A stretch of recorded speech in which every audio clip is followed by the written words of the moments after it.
Hi, good afternoon. My name is Moditambi Ravere. I'm the chairperson and founder of South African Women in Sport Foundation.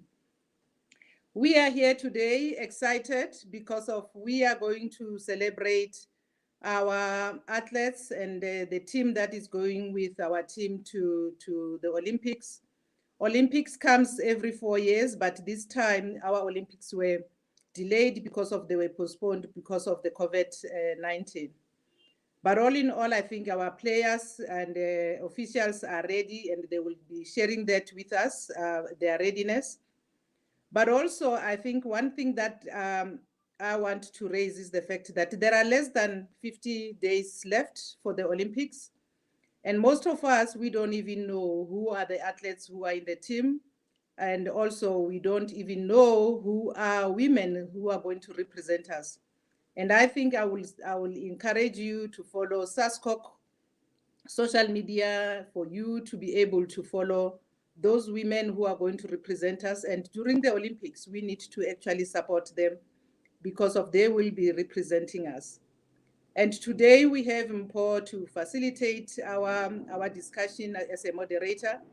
And at the moment, I will hand over to Mpho to take over her responsibilities as I'm moving out. And Mpho, you're going to enjoy yourself with the team, and you can take over and introduce yourself and introduce the team. Thank you so much, Mpho, for your time. Indeed. Enjoy. Thank you so very much, Meravele, as well as your team, for giving us the opportunity to have this conversation. As you rightfully mentioned, we are literally 49 days away from the start of Tokyo 2021, and it's lots of excitement that is all around Team South Africa. As you've already mentioned, we have had SASCOC giving a list of the first group of athletes who will be representing Team South Africa at the sporting showpiece later this year. And we are expecting an update on the 4th of July. And today I am joined by a group of women who will be playing different roles with Team South Africa's contingency.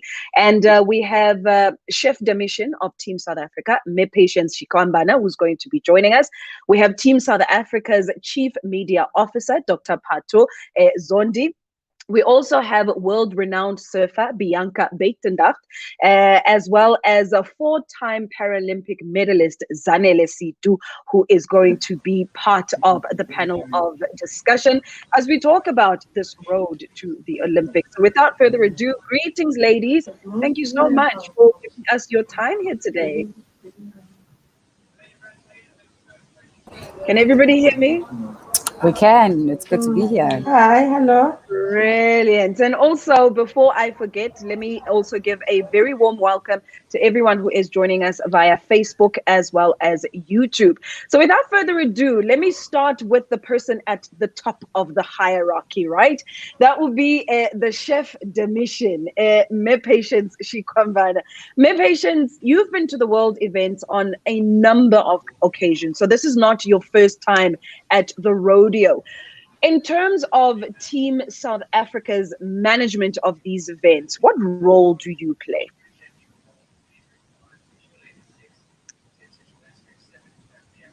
Patience, can you hear me? Good afternoon. I can't hear clearly. I mean, I don't know if you can say your questions again, or I'll request if you can put it on the chat, because Not I'm a struggling stress. to hear you, unfortunately. Not a stress. I just wanted to know more than anything, if you can hear me, what role you are playing with regards to Team South Africa and the Olympics. Okay, then thank you very much, and thank you to Moditambi Ravele for inviting us to be part of this webinar. I've been with SASCOC for probably more than 14 years, and I had an opportunity to be part of most of the games that we've delivered, because as you are aware that our mandate as SASCOC is to deliver Team South Africa to the games. So mainly the role that I've played, one, it's around event management, but as well making sure that we prepare the team to go to the games. And the key thing is for us to make sure that on issues of qualifications for the team, we're working very close with our national federation, because that is within the federations. But as well, one of the other key things for our side, when they say you deliver a team, they are saying we just need to make sure that all the logistics that the athletes need or the team that needs, all it's in place. So those are the aspects that we worked on. But obviously, my role within the organization, I'm the chief operating officer. Chief operating officer in the organization does a lot of things, but in the main, mine it's to look at stakeholder relations. I work with most of the national federations within the organization in terms of how they manage their affairs. Also, are they complying to good governance? And then, obviously, I look at engaging key partners that we have to work with as an organization to make sure that we function within our mandate and based on the strategies that we put in place. So then, as a chef de mission, I've always been curious every time I hear the term chef de mission. What does it mean? Because I know it has nothing to do with the cooking, right? Yeah, I know that whenever people say chef, they're thinking that we just going to get some ingredients and start to put together, you know, a sandwich, you know, or a dish. Yeah. Chef de mission, when they say it in French, it's a French word, chef de mission, so which means is the head of delegation. And as I said to you, the key for the chef de mission, we are the liaison between the team and the organizing committee on the other side where you're going to. Yours is to make sure that the state of readiness on the other side in terms of us when we get to Tokyo is that things are all in place. So, for example, one of the key things that we have to do is to have a sense, where is the team going to stay? What are they going to be eating? What is the transport system for athletes when they get to Tokyo? What other services like? I mean, there's a lot of services that we get. So mine is to make sure that as our responsibility is to serve the athletes, because our key is athletes. The rest of us that are going with the team is just to support those athletes. So our role is to make sure that athletes focuses on their competition, and then ours is to provide them the support by making sure that all logistics are in place. And then obvious, the other thing is that it's key if you are a chef, is that networking is important, because you must be able to get some of the things easy for the team.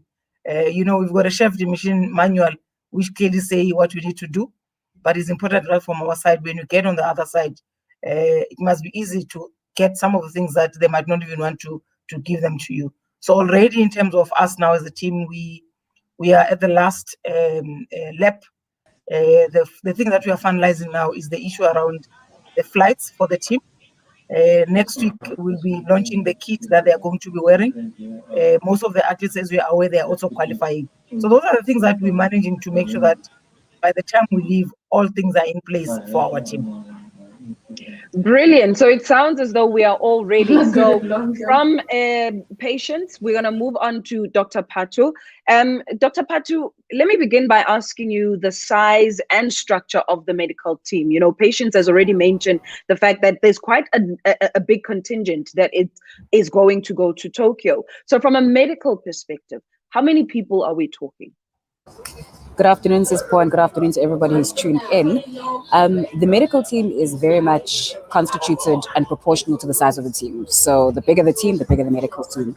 Just in terms of specific, where we stand right now, we anticipate that we're going to need a medical team that consists of 6 doctors, sport and exercise medicine physicians, 12 physiotherapists, and because of the circumstances in which we find ourselves, we'll also be traveling with a sports psychologist who will help us navigate as a team the challenges that we know we are going to encounter living in a bubble, amongst other things.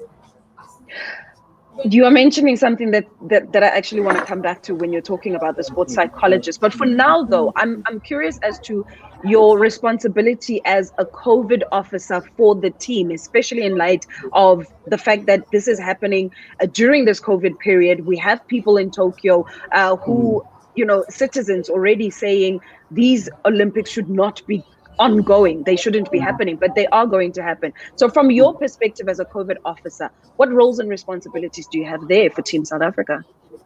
Sure. So I enter these games with two hats on specifically. The one is Chief Medical Officer for Team South Africa, and the other really important role, given the circumstances in which we find ourselves, is the COVID Liaison Officer. So this is a new role at the Games that has been specifically created, obviously, in light of the circumstances that we find ourselves. And the function of this role really is to ensure that the team, in its entirety, so athletes and officials, comply with the guidelines that have been set up by the IOC to mitigate against risk when it comes to COVID-19 and to, as far as possible, ensure safe games. So they have detailed a number of measures that are detailed in what we call a playbook. And these are guidelines that have been put in place to essentially ensure the safety of the athletes and also the Japanese public. There are a number of guidelines based on principles that include, for instance, hygiene measures, that include physical distancing or minimizing interaction, and that included as a third fundamental principle, testing, screening, and isolating. Perfect. So there's so much that actually goes into what needs to make the whole team tick, in essence. But I heard you a bit earlier on talking about having a sports psychologist, and recently when it comes to athletes and this mental health, that has been put into the fore with Naomi Osaka saying that she doesn't want to do post-match interviews and the whole drama around that. How important do you think the role of a sports psychologist is to athletes? Because that's something we generally don't think about. So many people say you're an athlete, you have a duty to the media, but what of your mental health? Absolutely. So I think firstly, we must just remember that athletes are humans first, right? They're people first. And so as humans and people, they will be navigating the same complexities from a physical well-being and a mental well-being perspective as we all are in this particular day and age.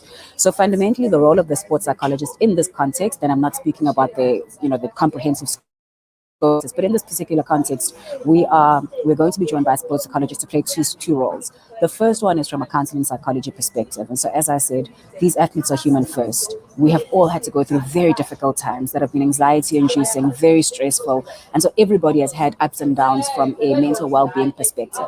So that's the first fundamental thing that the athlete is there for. It's just to ensure that we can do as much as we can to protect the athlete's mental health during this time. And obviously, given the added pressures of an Olympic Games and everything that comes with, given the amount of preparation, uncertainty, and pressure that assists with the Games. The second role that sports psychologists play in this particular context is what we call performance psychology. And that's really those tips and trips and strategies, psychology strategies that are in place to ensure that the athletes perform. So performance really, as I said, is built on a foundation of health. That's why I started with the fundamental mental well-being. And then thereafter, those things that will just add to their resilience or mental resilience in a performance setting. Many of our athletes do currently work with their own sports psychologists, and I think this must be acknowledged. And so the role of this particular one wouldn't be to replace who they already work with, but it really is just in light of, again, as I said, the undue circumstances that we find ourselves in. We felt that it was valuable and important to bring in this extra pillar of support for our athletes. And maybe lastly, before I hand back to you, I think the third important thing is we're wanting to be proactive with some of the interventions that we put in place. We know already that it's already been a stressful time. Athletes and officials are entering this environment highly pressurized, anxious, stressed out about COVID and other factors. But added to that, there's also the complexities of the bubble and the isolation that will cause, And so just because of the Games and these guidelines, we're going to have extremely restricted movements. Athletes and officials are only allowed to move from Olympic Village to training venue to competition venue. So nowhere else. So there's no places where you can go for tourist, and visit the tourist destinations and just unplug as an athlete. Even within the village, one of the amazing things about the Games historically has been the ability to interact and engage with other athletes from different countries and even within your team. But because of the measures that must be put in place to minimize physical interaction, that is also going to be significantly reduced. And so these events and activities that were often hosted at the village to ensure that athletes experience is more than just the competition. The experience is holistic, Many of those are going to have to be taken away. And so the real risk is that athletes will feel even more isolated than they often feel, and even more pressurized, because there are fewer places where they can relieve that stress and switch off and unplug than historically would have been available to them. Wow, that this is going to be a very interesting Olympics, not just for yourselves as the medical team, but also for the athletes as well. Bianca, speaking of the athletes, let me bring you in here. Take me a little bit to your surfing history, because I know that we seem to have lost Bianca. So let me come back to Os Patience. Os Patience, can you hear me? Patience, are you able to hear me? Okay, it doesn't seem as though Patience is able to hear me. So let me go to Usizanele. Usizanele, can you hear me? Zanele? Can you hear me? Yeah. Perfect. Yes, I can hear you. So we are continuing. Can you hear Continuing the countdown. Yes, I can hear you loud and clear. So as we're continuing the countdown to the Olympics, as I've already mentioned, we have 49 days to go. I'm curious as to how you've been preparing for the games and what those challenges, some of the challenges that you faced, in light of this lockdown that we've been under as a country. The challenge I've been in is to stay indoors, doing nothing, can't manage to do small, because I depend on the field every. I can't really do much in the house, and I can't do much on my own. I coach. We also opportunity to be at least in the. We also can have the indoor facilities at least. So it was a big struggle to me, but now we're trying to the time we have now to kick up again, to manage to go further and to reach better. But it's not that easy, because now it's towards to winter. So it's also the other thing. Once it rains too much on the field, because the field is also wet, we have to work more also in the. So Zanele, you are talking about having to work a lot indoors, but you partake in the throwing events in the Paralympics, right? You do the javelin, the discus, and the shot put. How are you able to practice? Are you ready for the Paralympics? I won't lie. I won't say I'm ready. Let me put it like this. Not yet. I still have to do more. I have to still use that I get. I have it. For we didn't have much time. It's the runners are better. You can still run around the yard, but for difficult, you can't throw anything around the yard or in the house, because at the end of the day you don't do that. So you really have to be in the field, which is difficult to be in the field, because somehow in the field if you're not allowed to be in the field outside, it's also something else. If the coach is not there, especially for me, it's something else, because I need the coach there. I need somebody who will help me with the equipment at the end of the day. So if the coach is not there, you can't get the equipment. So that's the thing. And if the grass is too wet, you can't work on the grass, because and put the chair to use the other chair. So it's very difficult. In the gym, you can do, but still you have to work on the field so that you must know where you aim and how far you've been slow. Remember, during the lockdown, doing nothing, you eat anything you got in front of you. You don't have a choice to choose what to eat, what to not eat, because at the end of the day, you don't have money. At the end of the day, you don't have supplements. So it's very difficult to explain, but for now, I would like to say it's much better because I'm doing something in the gym more outside than at the gym. Patience, Pato, rather, can I bring you in here? Zanele is talking about nutrition as well as, having supplements and so on and so forth. From a medical point of view, what are some of the challenges that you've seen from some of Team SA members, especially now that we have less than 50 days to go before the Olympics? In fact, I think Usizanele articulated it perfectly, and she pointed and she touched on very many of the challenges that many athletes are facing. So, firstly, like she said, during this hard lockdown and the time in which sport was essentially shut down for a prolonged period, many athletes struggled because they didn't have training venues. They couldn't go. And for some athletes, like Uzanele, where it's a throwing sport, you can only do it on the field. You can't do that from home. For swimmers, unless you have got a pool, and even then it'll be a small pool, not the same side, you can't swim from home. So you can only sort of adapt and do some maybe strength-based programs, limited cardio. And even then, we have to acknowledge that we live in a country which has got great disparity in terms of even what somebody's home might look like and what that allows from a training perspective. She also mentioned issues of food security, well, nutrition, but also, alluded to some issues around food insecurity or security.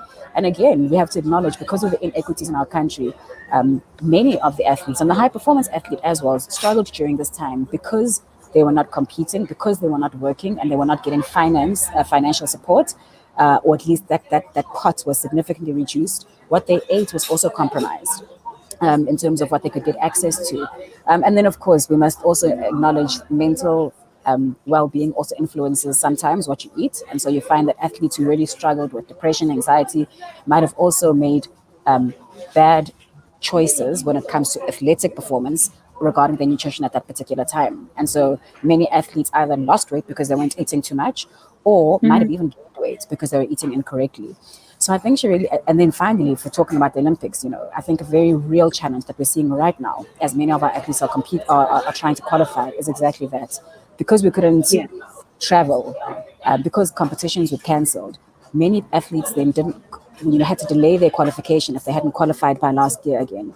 And access to competition, many competitions have been cancelled or changed. So many of them can't even get to this competition that they need to qualify for the Olympics. And so, as Zanele has pointed out, I mean, the challenges have been many for athletes trying to just stay fit or stay healthy until the games. And certainly, I think we're going to see the repercussions of that for months to come. Bianca, can I bring you in here? Speaking of the challenges, you are a surfer. At some point during the lockdown, we had access to the beaches being closed. How much of that has affected your readiness for the Olympics? Because you were one of the athletes that were announced last week as being officially part of Team South Africa.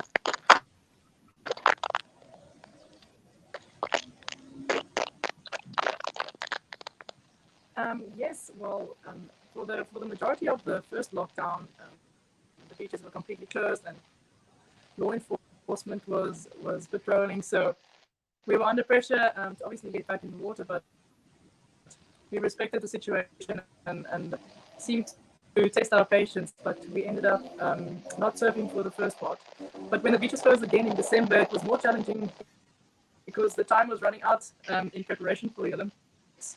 So we found certain municipalities did allow beach access. So I managed to travel to make sure I'm well prepared, and I managed to get a lot of time in the water.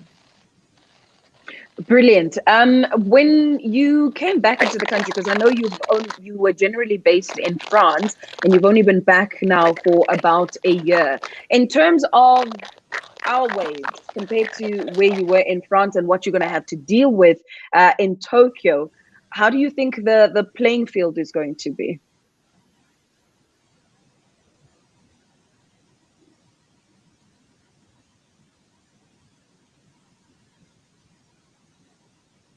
Yeah, in South Africa, we have very good waves. And normally in competition, the waves are very challenging and small, so we don't necessarily have a comparable because we're too privileged here.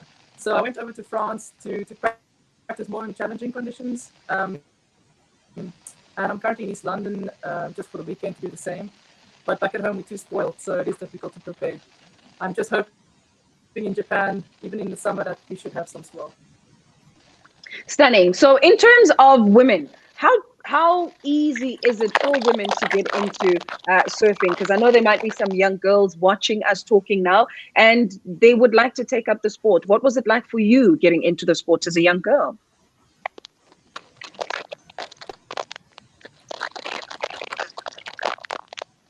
Well, I highly encourage it. It is the best sport in the world, my advice.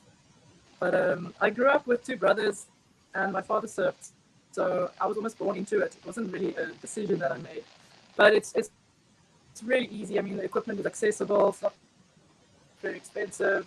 You must have access to the ocean, where I find most of South Africans might struggle. But I couldn't encourage people more to take it up. It's changed my life and given me opportunities that I would have never imagined. So. You've competed around the world, but these are your first Olympics. What's going through your mind? What are you looking forward to? Excuse me, just repeat that question. You've performed around the world, but since surfing is going to be at the Olympics for the first time this year, this is your first time to compete at the Olympics. What are you looking forward to, and what's going through your mind? I'm looking at. It's even though surfing wasn't included, going to the Olympics has been a dream of mine since I was a child. I've seen it on TV. I mean, it's the biggest sporting event of my entire life. So it was just a coincidence that it got introduced in my sporting career, or my time span as an athlete, and I couldn't be more privileged and more excited. I mean, it's a dream come true for me. Stunning. Patu, you've been to the Olympics before. What has the experience been like? You know, it's not called the pinnacle of sporting events for nothing, and it really is. It's an incredibly well-organized event. As an athlete and a participant, you feel incredibly nurtured, taken care of. It's like you become part of a community that really is something to aspire towards, I guess. It's well organized. It is an inspirational event because of the people that are around you, that you're surrounded with. You know the journey that it's taken for you to get there. And I'm talking as an athlete right now, and of course as athlete support, which is what I serve at. I've had the privilege of being part of those journeys. So while the Olympics is amazing, you know, what really makes them even more incredible is knowing what athletes have gone through, what they've worked through, how they've fallen and gotten back up, the amount that they've invested emotionally, physically, financially, to actually get there. And it's not a 4-year dream. For many athletes, it's a 16-year dream, you know, from that first time that they watch the Olympics on the games. And then to work towards it doesn't take 4 years. It takes 8 years, you know, to get there. So it really is an incredible privilege to have attended the games and to be attending a game. And it really is a pleasurable experience. I must be honest though, as support staff, as our chef de mission said, and I know she can hear us even though you can't see her face. You know, she said that we're their support staff, and you know, that's exactly the experience that I've had. You really are there to support the athlete and ensure that you do what you need to do in terms of your role to ensure that A, that they line up at the start, and B, that when they get there, they are capable of performing to the best they can. So it's hard work. As a medical team, you're basically there, you're on call 24 hours a day because there's no office hours. You know, there's no an athlete comes back at 10 o'clock and says, I need a rub down, I need something. And you say, no, sorry, come back tomorrow, because tomorrow might be competition or another heat. So it is. There's a great sense of responsibility walking into those games and knowing that, you know, you have a role to play in this athlete's success, you know, and there's a responsibility that's laid on you. But again, it's a great privilege. Let me take you slightly back to the beginning. Becoming part of Team South Africa as a medical officer, what did it take for you to get there? Like, what qualifications does one need to get to the level where you are at? Do I just need to be a doctor and then I give in my certificate from Medunsa and I say, I want to be part of this? Well, that's definitely the starting point. If you're going there, of course, as one of the doctors in the team, and as I said, there's 6 of us. So fundamentally, one starts off as a medical doctor, which you can get your degree anywhere in South Africa or overseas, of course. And then thereafter, the expectation from SASCOC is that we would have a postgraduate qualification in sport and exercise medicine. Again, there's a number of universities around the country and internationally that offer that postgraduate qualification. And thereafter, the quality of your experience is important. So obviously experience working with elite level athletes, working in a games setup is really important. And so you would have had to rotate, I guess, within a cycle or previous cycle in other games, sort of regional games, continental games, and then other international games in order to get there. That said, we are fortunate in South Africa to have a great caliber of sports medicine professionals. I'm talking about doctors and physiotherapists as well. And so being selected amongst one of those, again, I can't understate the privilege that it is. But to SASCOC's credit as well, it must be said that they have high expectations of the support team that will accompany the athletes, because being privy to, again, the investment that I spoke of earlier that athletes take and make to arrive at the games, their expectation is that those people that would accompany them should be equally qualified and competent to support their efforts once they reach the games. That is very true. Zanele, I was just asking Bianca as well as Pathu their experiences at the Olympics. You've been to 4 Paralympic Games. You've won 2 gold, a silver, as well as a bronze medal. What's been your most favorite Paralympic moment as an athlete?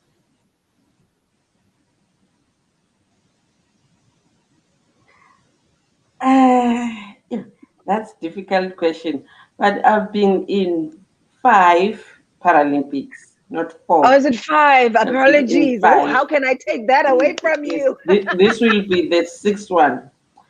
So I really don't know. I really don't know, because when you go there, it's a pressure to you, because you need to do for the country and best for yourself. So, I will say it was my first, and it's where I experienced more when you're outside, not like at home have national. There I did learn a lot, although the mind wasn't that wide open at that time, but I did learn a lot out of it. Then from then till today, I really have an open-minded about it. So I will say it's Sydney in Australia. Stunning. So this year, have you been checking out your competition? Do you know who you're going to be up against? Again, please. In terms of Tokyo this year, have you been looking at the competition? Do you know who you're going to be up against? You're kicking, I didn't. Do you know who your competition is, Sis Zanele?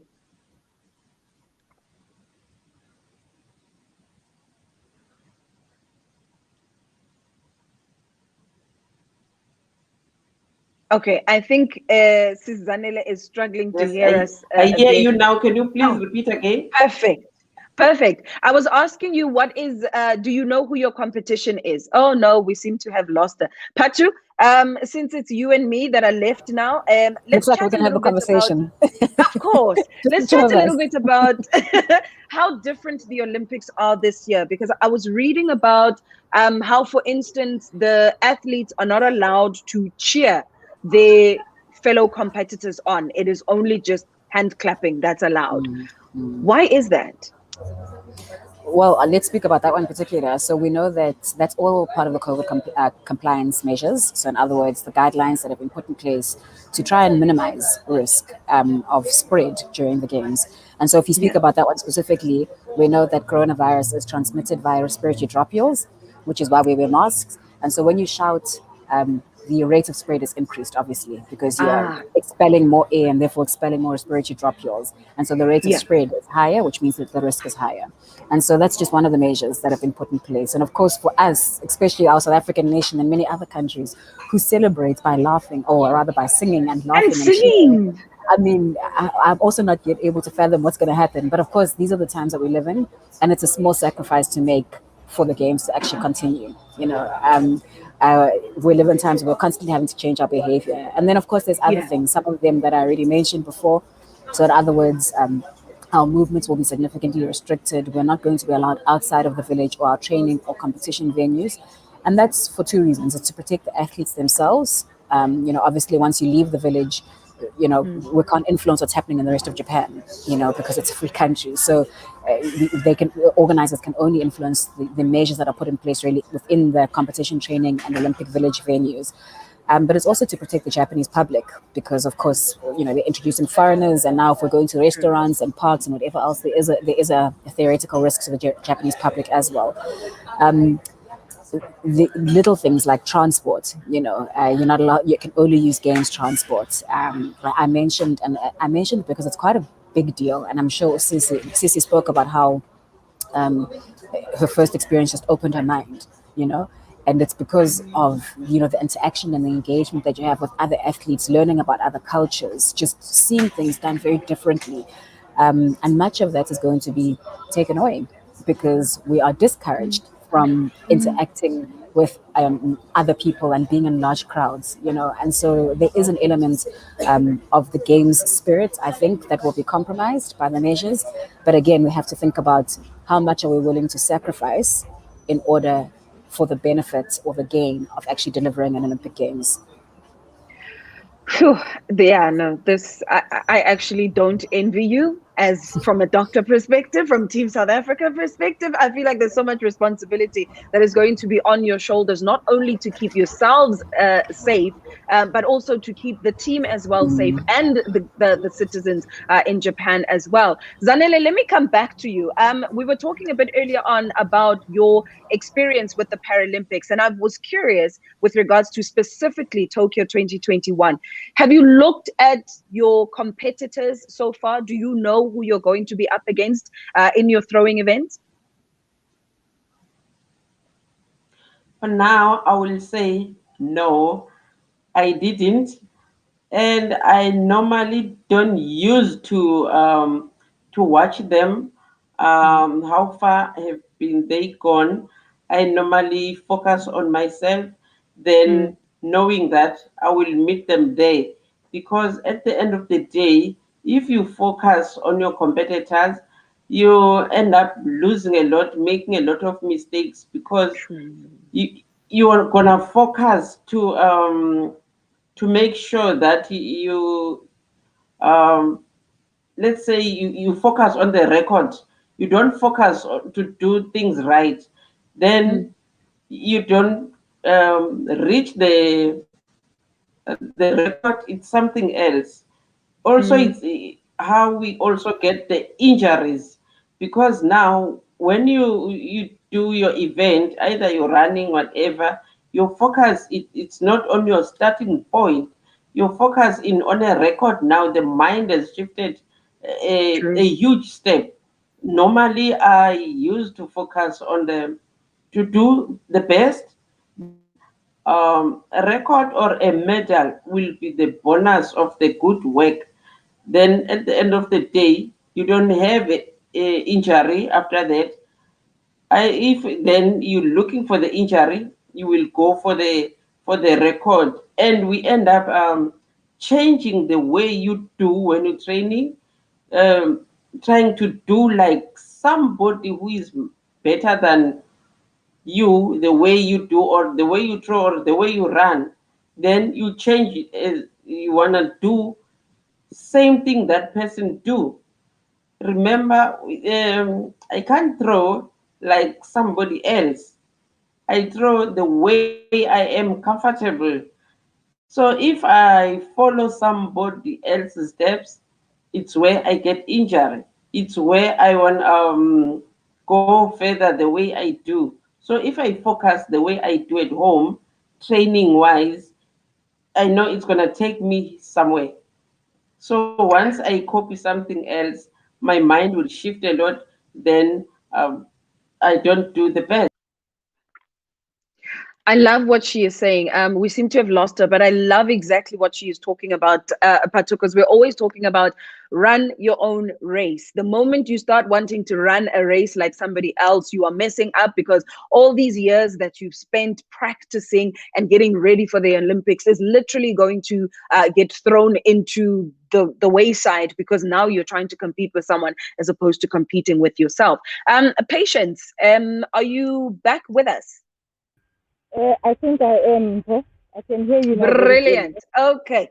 Although we can't see you, we can hear you. So that is great. I've always been curious in terms of a chef de mission, as you had put it earlier on. What does it take for me to become a chef de mission? Yeah. I think on that one, the important thing is that you should have traveled with the team first of all. Mhm. Understanding the needs of the athletes, understanding the needs of the mandate of the organization that you will be becoming a chef for. Okay. I mean, the key thing for me is that once you're a sport administrator, you must understand how sports function and what is expected of you when you have to lead the team to the games. Okay. And then, so in terms of the skills that I need to have, do I need to have administrative skills as well as people skills? Yeah, no, I wanted to get to the point that one, you must understand the sports structure first of sports system. So you should be learned in that area. Secondly, event management is important, because you have to put a project plan for you to become a chef in understanding what are the logistics that you need to put in place and all that. You need to understand even you must also have some knowledge around custodianship of that particular event that you'll be going to. So that's why I'm saying the sports system or international sports system is important for you to understand as well. Yeah. So in most cases, it does not necessarily say because you've done physical education or you've done sports management, but if you've been an official or an administrator involved in sports, understanding exactly the dynamics of what athletes need when they go to such events. That is what is important. And in terms of some of the challenges that you face within your job, Chris, I heard you earlier on talking about trying to find certain things for your team and making sure that those things are available, even when the organizers might not want to give them to you. Yeah, I know. I mean, I'll just give an example that sometimes in terms of water, just as an example about water, where they say, this is your allocation per day. And you find that in terms of the need from athletes, they need more water per day, so they need maybe 2 or 3 liters a day, but they're giving us one. So you must have a skill in terms of how you're going to go to the organizers and say, guys, can you please give us extra? But that's what I'm saying. The important thing is your approach on how you engage with the organizers, so that you can win their heart. That whenever you go to, whenever they see you, they must start smiling, and whatever that you ask for, then you're able to get. And that is what is important. So human relations is so important. One of the things that I always say to people, wherever you go, humble yourself. And once you are humble in anything that you want, people will understand and will appreciate and they feel that you want. True. That is very, very true. A question that I had wanted to ask you a bit earlier on, but I'm going to ask you now. Is the team ready? Yeah, no. The team is ready. Okay. The team is ready. I think you're aware that we've just announced the first group on the 27th.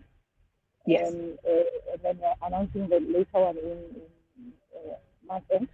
I think sometimes we are month end of June. And then the teams are going to start to depart from the 13th of July.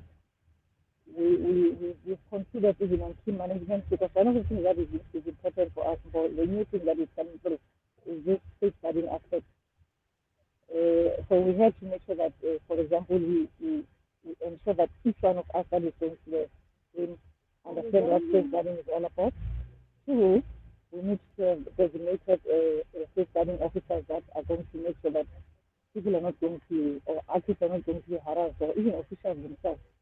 So that's why I'm saying, in terms of athletes, the process is going ahead for qualification, but in terms of management, even with coaches and officers, most of the federations have managed to put that together. So yes, I can say to you that logistically, we are ready. We just now recently tried to finalize the flights because we know that most of the airlines were not coming through due to the borders being closed.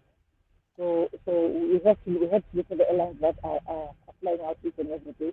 So we're finalizing that, but most of the logistics are done. And as I said earlier on, next week, Thursday, people must just watch as we launch the kit that we're going to wear, that is sponsored by SEPA. Stunning. I have to ask you, if possible, Patience, is it possible to speak a little closer to the mic because we are struggling to hear you just a little bit. But as we continue the conversation, I've just always been interested in the fact that we are saying that we would like to compete at 23 sporting codes out of the 33 that are going to be at the Olympics. We have the likes of Bianca, who's going to be going there for the first time because surfing has been included for the first time at the Olympics. Where do you think our medals are going to be coming from? I know that I'm putting you a little bit on the spot there. Yeah, and we think you're clever. See, even Cecilia Molokwane, president of Netball South Africa, is asking the same question.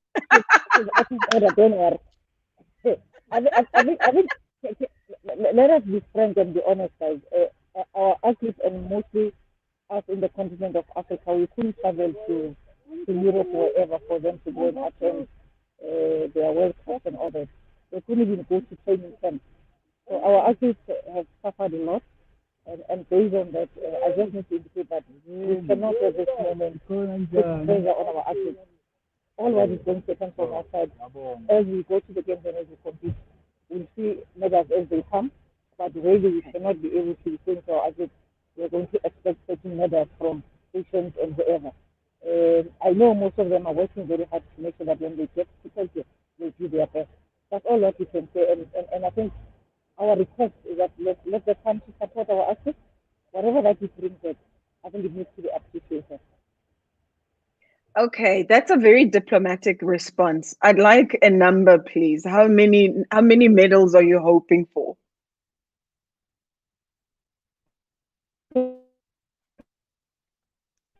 Patience? Patience has run away. No. Let me come to the assistance to my chef here. Let me come to my assistance to my chef because we're in this together. Okay. Please give me a number. No, I'm not going to give you a number, but what I will say is, in light of what our chef has said, or his Patience has said, let us hope for personal bests in this Olympic Games. Okay. And so I'm taking now from Uzanele what she said and just adding to the narrative that the Patience started to narrate, really saying that it's been a really difficult journey. It really has a tremendously difficult journey for our athletes. I would say more so than many other athletes internationally for various reasons that we're all aware of. And so I think, again, taking and borrowing from Mrs. Zanele, let's aim for personal bests. If athletes can improve their performance from their base, I think we must celebrate that in light of what we've been through. If a medal follows, then we can celebrate even more. But I think let's first celebrate the personal bests that come following the year that we've had. Okay, I'll leave it. I'll accept that response for now. But I see Zanele is back. Zanele, can you hear me? Yes, I can, Sisi.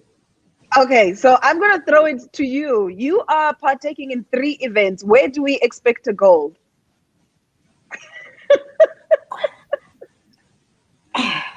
Sisi,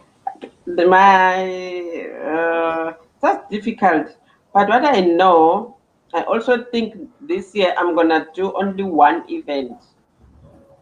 Okay. Only one this year. Yeah. Because javelin always is my main event. So we did try to focus on one event, maybe in other years, but for now, I need to try the best to do only one event. So Okay, so I what told color you medal that are we expecting there? I told you that the medal is a bonus of the good work. So what I'm gonna do now is just to go for the good work. I can give out bonus comes, then we get a medal. Ah, That's me, all I I want get. the But color. okay, listen, I understand you need a medal. If there Yes. was no COVID, we could have a lot of time to prepare. Now we did prepare ourselves. Then we Yeah. have a long break in between. So to pick up again, it's going to take a lot of time again. You ask me in the next Olympics again, then hopefully I will have a good answer for you. But for now, really, we did have a huge break, which we didn't expect. So to True. everybody, True. it's too much. But we're gonna do our best. I promise you. Okay, fine. I think I will accept that. I'll go back to Usispato. Sispato, when Uzanele is done performing at the Olympics, right? From what I hear, she will then have 48 hours to leave the village. In That's fact, right. leave the country, from what I understand. Why is that? So again, this is another measure that's been put in place to mitigate risk. Typically, because of the highly pressurized nature of the Olympic Games, once you've finished competing, you're relaxed. There's a big exhale, Yes. whether you've performed as you've wanted to or not, there's a big exhale. And suddenly, now I can start enjoying the games. And so I think we know you tend to drop your guard, and so there's a risk again that you will start to be a little bit more careless around some of the measures that you might put in place because you're now not having to worry about protecting yourself for the competition, and so there is a theoretical risk that might happen. But I think Yeah. fundamentally, probably the big reason that the organizers are doing that is to minimize the number of people at the village or at the venues. Obviously, one of the key mitigation strategies is to minimize physical interaction and interaction with large crowds. And so, obviously, the fewer people you have around, the better you're able to ensure that you do that. Especially the loitering, because now you're gonna want to travel, and see the place, and Now, you are just don't. a problem. For the medical team, we've seen it happening before. We are very thankful when people have to exit the village because also then that's when they want massages and then they remember that there's an injury here or that there's a niggle here. So look, it's for everyone. It's for everyone's better good that I think after 48 hours they leave the village. And in this particular case, obviously because of the circumstances, we have a responsibility to the Japanese public as well. So they wouldn't want to see people just loitering in their streets because there's a known anxiety amongst the Japanese Yeah. population of having foreigners in. So then, patients, what is the challenge for you with regards to having to make sure that within 48 hours, once an athlete has completed their event, they have to leave the country? Yeah, look, maybe I must not say we have challenges in terms of logistics because for the first time that we're going to the games, we are doing a flexi ticket for the athletes. We used to do discounted tickets, but now that we're doing flexi, so it's going to be easy. Maybe the challenge will be issue that we can't get a seat for the athletes to go back, that will be our challenge, if we just manage. But the second aspect is that, we're working with individuals, or with human beings. So some of them might be having fun at the village, and even if we inform them about the processes and procedures. So we might have to work our way as management together with our chief medical officer and my deputy chef, like how do we convince people that look, that's how things are and that's what we need to do. But from my side, in honesty, I don't think we have serious challenges because there's no flexibility around going to the market or going to the city, except that we are like in jail where you are in your room, you go and eat, you go and do your chores, and then you come back. So I think athletes are going to be frustrated, some of them, and I think the earlier they go back, the better for us. So the fact that as the the CMO has mentioned that we're taking a psychologist. I think it's for the first time, and we're just hoping that we'll be able to manage our athletes, in that confinement to make sure that all is well mentally, and even when they're done, at least we know that expectation that this is executed. I don't believe, look, I've been to most of the games. I'm one person who believes that if there's a challenge, let's quickly look for a solution. Let's put our heads together and see what we can do. But I know the certain things that we can't control, and in those that we can't control, there's not much that we can do. But what is important is that we just have to make sure that our processes for our athletes are seamless. And that's why even now, we're trying our best that we don't want to see our athletes flying for 2 days to get to Tokyo, and not just some of the airlines are still closed, but we are really doing our best to make sure that our athletes come first. True. Dr. Pato, Patience talks about those incidences that you cannot control. And one of those is injuries. When an athlete gets injured during the Olympics and they possibly cannot participate in the event anymore, what then happens to them? So there's a process first that needs to be followed before you make the very big decision or big call that an athlete can't participate. So if an athlete, firstly, prevention is always better than cure. And so there are a number of preventive measures that one can put in place to avoid certain injuries, whether it's load injuries or even acute injuries that sometimes happen because of either incorrect use of equipment or careless use of equipment, or just carelessness or oversights, by athletes at that particular moment. But that said, you're right. There's some that you just cannot control, right? And so when that happens, I think if early intervention is key and it's necessary. So very quickly making a diagnosis and the correct diagnosis is important, which is why the caliber of people that are there becomes really important. And the whole team that's going right there, I can confidently say, are very capable of making that early diagnosis with whatever investigations need to be done along with it. The second one is then early and correct management and treatment. So there's been many cases rather in the past where athletes do present with an acute injury or an acute or chronic injury, and we've been able to manage it so that they can continue to compete, right? And without compromising the health of the athletes, because that's fundamentally, you don't want to risk their health just for one moment, but you also have to recognize the magnitude of the moment that is the Olympics. So you need to do everything that you can to support them to perform. If, however, you're in the unfortunate circumstance that the injury is just too dire or severe, or will require too long a rehab time for the athletes to be able to participate, then the approach really has to be one that's collaborative. So you need to sit down with the athlete and the coach, explain the circumstances. Obviously, anybody in that situation, having invested so much to get there, will want objective evidence, not just your opinion, but what is the objective evidence that shows me that I can't perform, and if, obviously if they can't walk, then they can't walk, that's good enough. But sometimes it might be other things that they need to do. And you need to be able to, as our chef has said, with humility, present that. It's not about you and the level of your qualification at that particular point. It's about the athlete and the fact that a big dream has been shattered.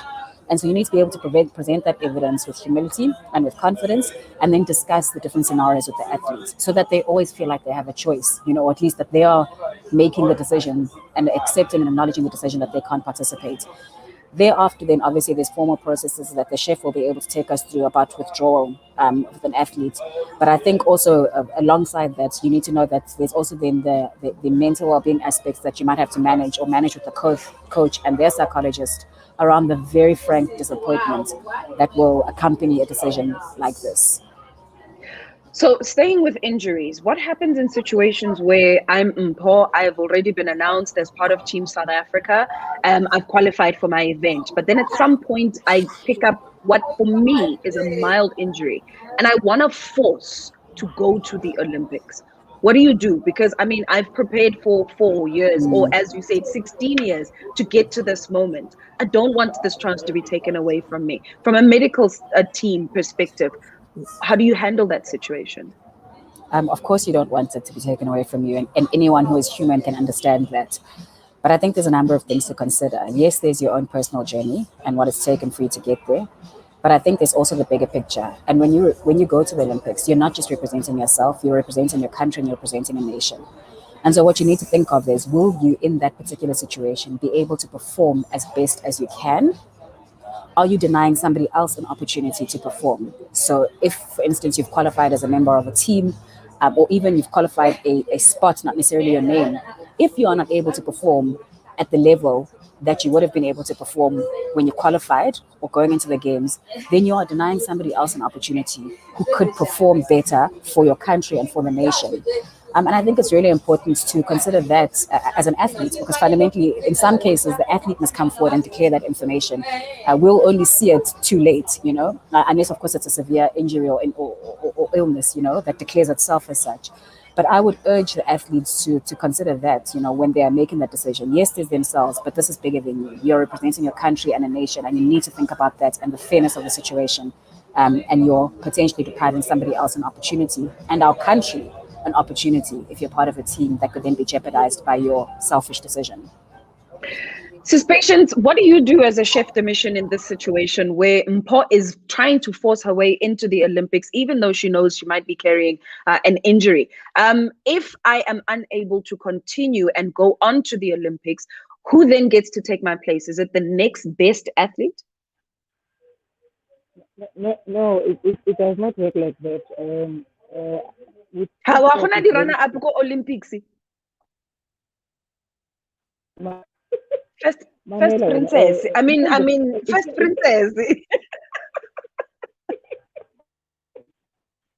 In terms of team sport, it's very clear that you've got reserves. It's based on their rules and regulations. I mean, like in football, they tell you that it's 18 balls, then you can bring 4 reserves. So in any instance that there's an injury, then they should replace. With individual sports, I mean, you're running for yourself. So if you're injured, unfortunately, if you do not have a second person that was qualifying closer to your time and all that, then we unfortunately cannot replace that particular athlete. But I think I need to emphasize one thing, and I think that Dr. has touched on, is that you see, everyone or every athlete has a hope to go to the Olympic Games, because this is the pinnacle of the global event in the world. And unfortunately, some of them, once they get injured closer to the game, there's 2 things that happen. It's either they're going to be very honest to say, I've got an injury, and according to my doctor says, I won't make it, I won't recover. Unfortunately, I must miss Olympic or Paralympic Games. The other part of it is that they can lie. And when they lie, they try to make sure that they get up to the 3 days camp before we depart to go to Tokyo. And you see, the problem is that when they lie, the athlete does not lie sometimes alone. He lies with whoever, or the team, whoever is managing them. And the problem is that once it gets into the hand of Dr. Pate and her team, then they pick up the injury and they realize that unfortunately there's not much we can do. We do not have any choice for us to carry an athlete who's injured. Unfortunately, the athlete has to go back home. We've had those instances. It was said there was nothing that we could do because there was no need for us to. The doctors will also tell us that, look, even if we can take this athlete, the recovery might need a month or so. Why are you taking the athlete if their competition is in 7 or 8 days, and that athlete will be just sitting in the game? So those are things that as the management of Team South Africa deal with. But obviously, most of the time we do it within the rules and regulations, but also we deal with issues as we see or realize that there's this kind of challenges and we take decisions. Yeah, it is very, very challenging, the situations that you have to face as management, as athletes, as well as the medical team, because there's so much responsibility that falls upon not just yourself, but the team at large. So from a chef perspective, Patience, do you ever get the opportunity during the Olympics to go watch some of the events, or are you just too busy trying to sort everything out and make sure that things go out without a hitch? No. One of our responsibilities is to do that, to go and support the team. The chef has to go and see how the user team is performing. Usually, just after the opening ceremony, we become hectic for about 3 to 4 days just to make sure that everyone was settled in and all things are in place. Once all is sorted, all our team managers understand the system within the village, how the transport system works, the dining hall and all those kind of things, their technical meetings and everything. Once we all clear that all those things are good, then one then has an opportunity to even go and keep in and just like some of our athletes. I must tell you that they appreciate seeing us being at the competition games to see them. And with this game, it's going to be worse because it's games without spectators. So it means whoever that will be at this games in terms of management and spaces, it means we have to come up with a plan that we have to go and support athletes. So if you know what we do, we'll create a structure in terms of competition per day. So we have then to decide as management and even other coaches that are not competing that we have to go out there and go and support some of these athletes. What's the best? So then, what's the best event you've ever watched in all the years you've attended the Olympic Games? An event that sticks into your mind till today. You're like, you know what? Shame. I can die now. I've seen it all. It's the one that it said beat Michael. Aha! So that's the one that we never expected that, and you know what? We were all over the moon. Yeah. You know, Olympic Games for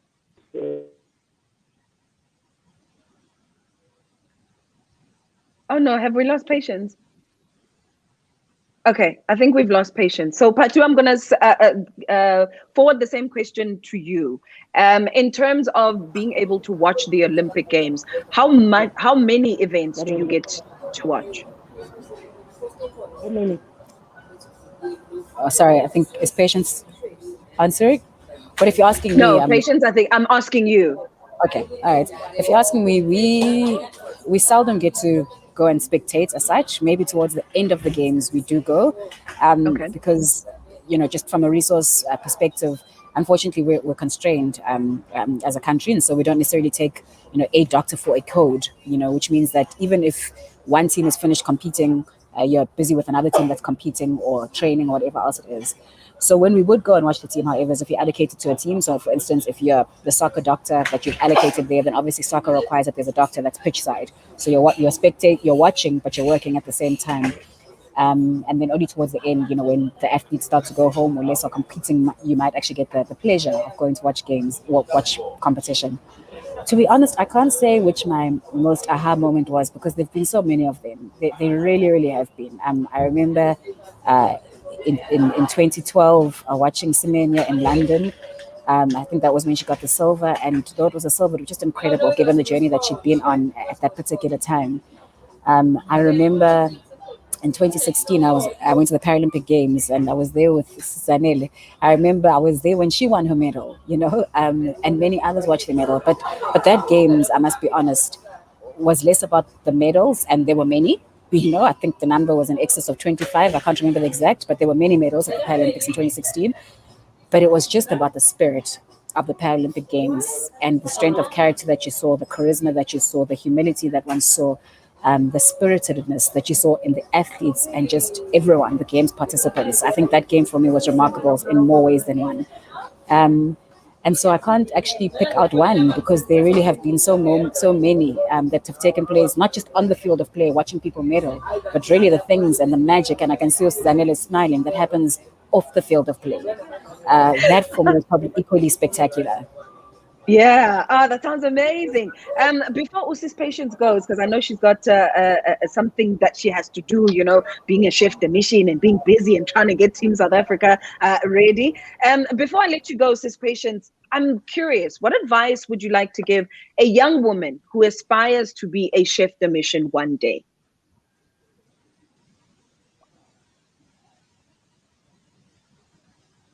Can Sis you hear me? Patience? Yes, now I can hear you. Yeah.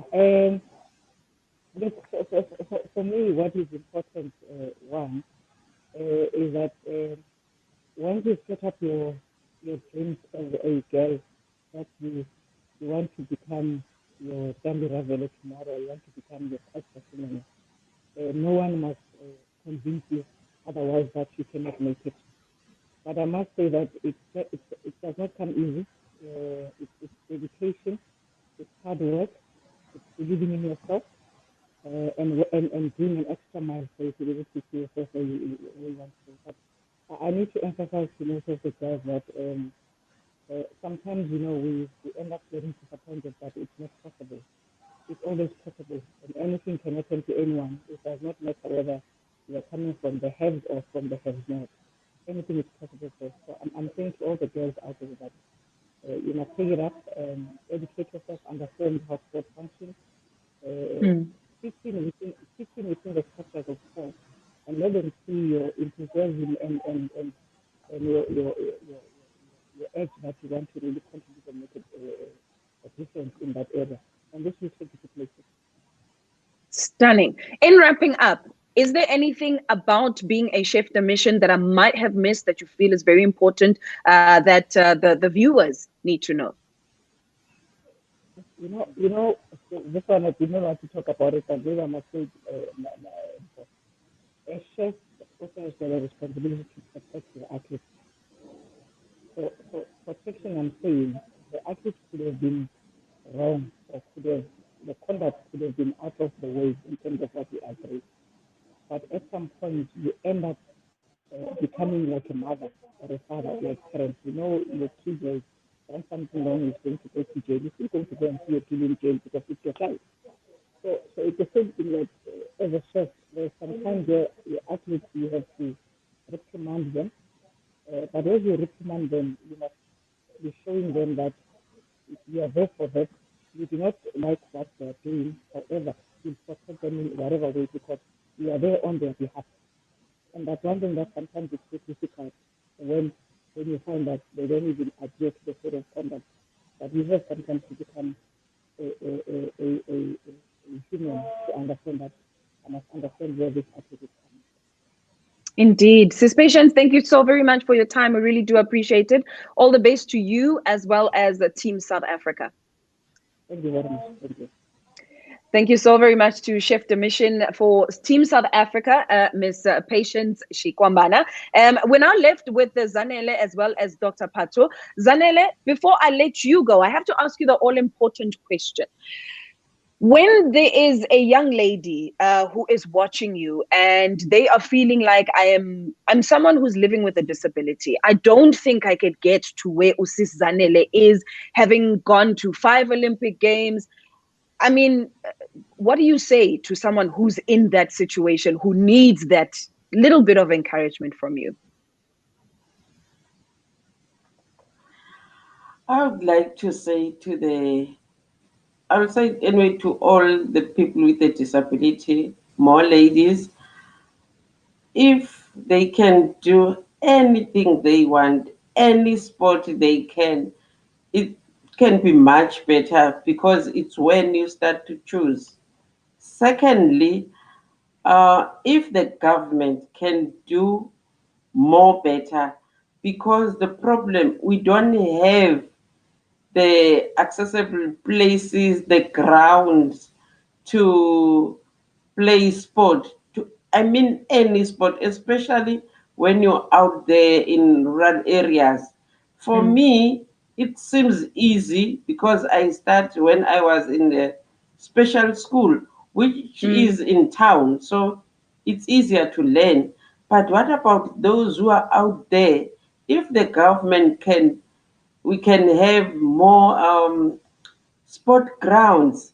It's gonna be much better. People can learn. Even beside that, when there are Olympics or Paralympics, the government can do something to make better that people can see what people with a disability can do. Some people can be involved. Some people can be manage to try to do something out of there because now if you talk to a person with a disability to do sport, they don't understand because they never saw a person with a disability do sport.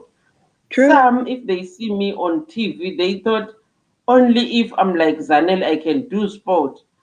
What about the other sport? And they only think that it's only javelin that they can do. Even to the SABC more to show more sport, especially with the disabilities. Same like soccer. Some people will really manage to stand. Even the parents can really help the children to do sports. If the government also make the plan where we can manage to do that. It can be easy. We can teach the people out in the rural areas. Now people are coming to town because everything it's easy to get it. But what about those who are out there? What if I didn't come to town? I will be still struggling out there. So if the True. government can really help us on that, that will be much better. There will be more people who will doing something at the end of the day. But people Stunning. must remember Sis this: Zanele, when you do sport, yeah. you don't do it for money. Because some people, you talk to them to do sport, they ask you how much I'm gonna get. It's not about money. I do sport because I love it. It's something that in my heart. That's all, not for the money. I love that. Sis Zanele, before I let you go, what keeps you going? What keeps you so motivated? Because you're such a positive human being. You know, every time I've interacted with you or been around you, you exude so much positivity. What is it that keeps you so positive? As I said, I do something I love. Really, I did love sport, but my problem is traveling. I'm not a good fan of traveling. I just love to do sport because at the end of the day, it's something I can do. Keeps me busy, and my mind doesn't shift easily.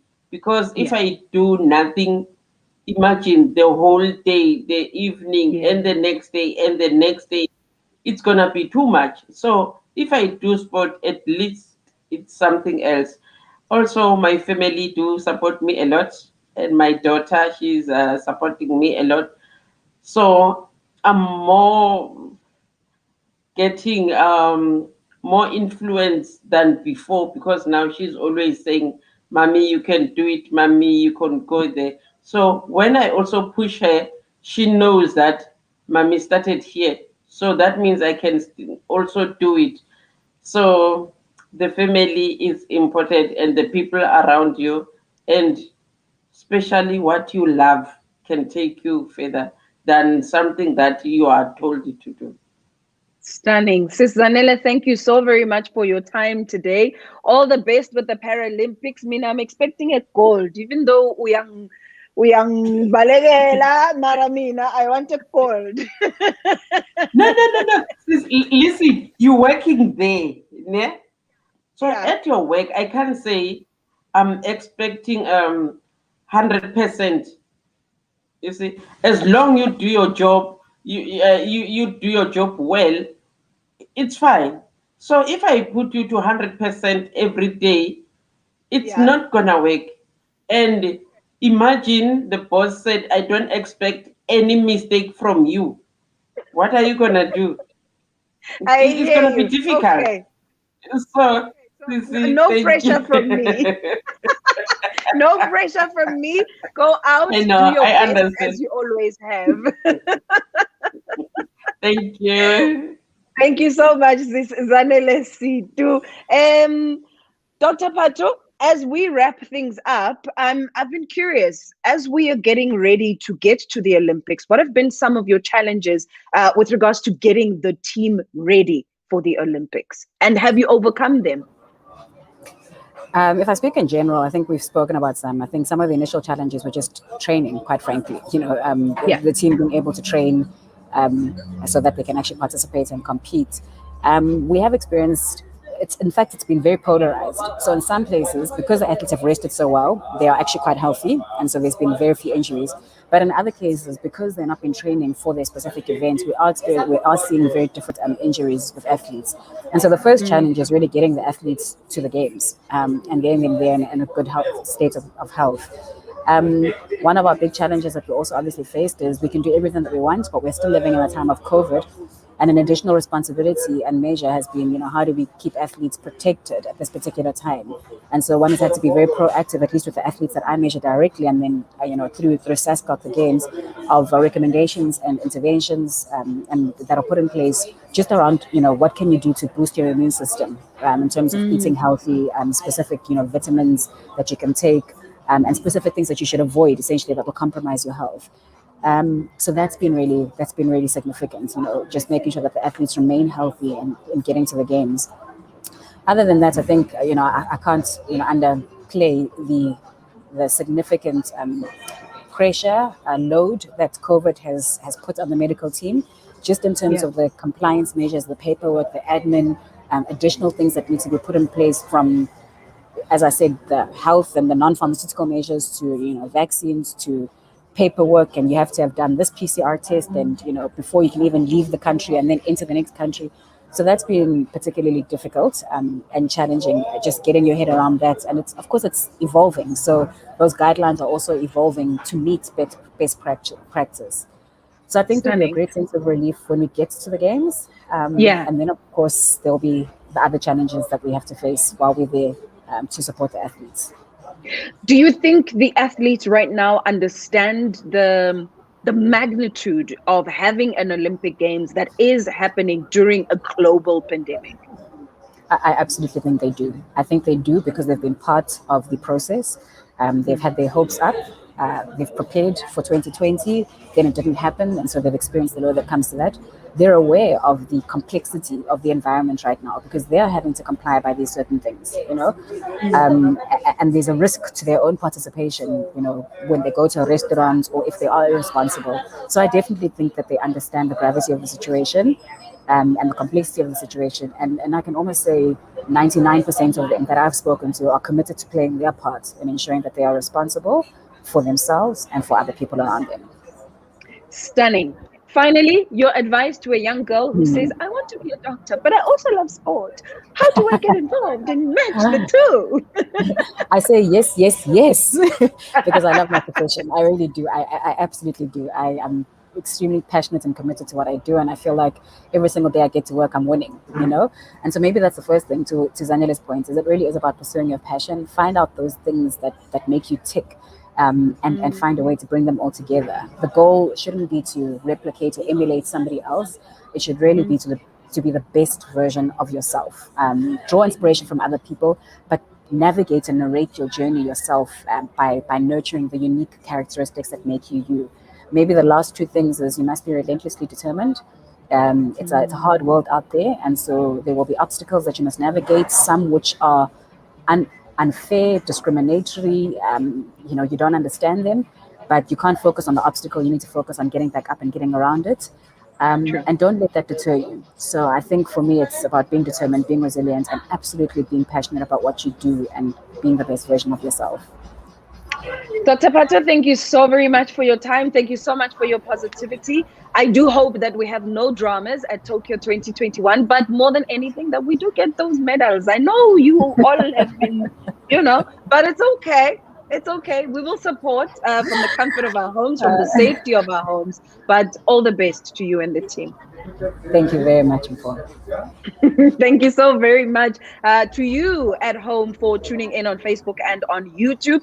From me, Mpho Tsulonyane, and the rest of the panel, thank you so much for giving us of your time.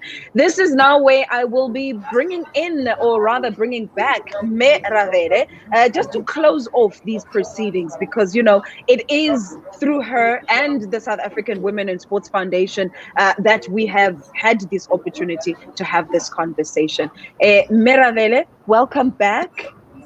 Thank you so much for the chance. Thank you so much. I think why we do these webinars is firstly to educate sportsmen and women, but also on the other hand, we realize that most of the time women are not aware about all these questions that you were asking about the chef de mission, about the chief medical officer, and also about understanding what is happening in the Olympics.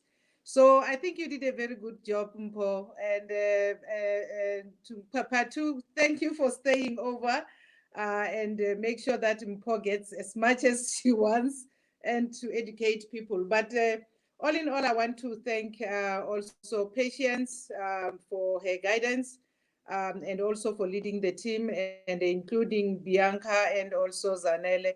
I think they did a very good job and actually to educate our women. I think when they go to the Olympic, we will be behind them, and we should try to know each and every woman who's participating there so that we can support them. Thank you so much, Mpho. You are. Thank you, Ma. This was not. This was not an easy session, and people were going in and out. I But absolutely because had of your so much experience fun. and why you had fun, gosh. But thank you so much for managing to really carrying this over whilst it was people were going in and out. Thank you so much for doing such a professional work. Thank you. Thank you. And Thank you to so our much for supporters, having me. yeah. To our supporters, I just want to say thank you for following us. I know most of people have a tendency because of their at work or they're somewhere of recording and listen later. Please enjoy it when you listen. Paul, over to you to close up. Thank you so much to everyone who has taken the time to join us. As Meravele has already said, it is definitely an opportunity to get to know the ladies who are behind the scenes when it comes to Team South Africa. More than anything, I hope that not only did you enjoy the conversation, but you learned a lot from it, because I know I definitely have. So thank you for giving us of your time. Thank you so much for engaging with us as well in the comment section. We always appreciate your support. So from me, Mpho Solonyane, and everyone who was involved, bye-bye.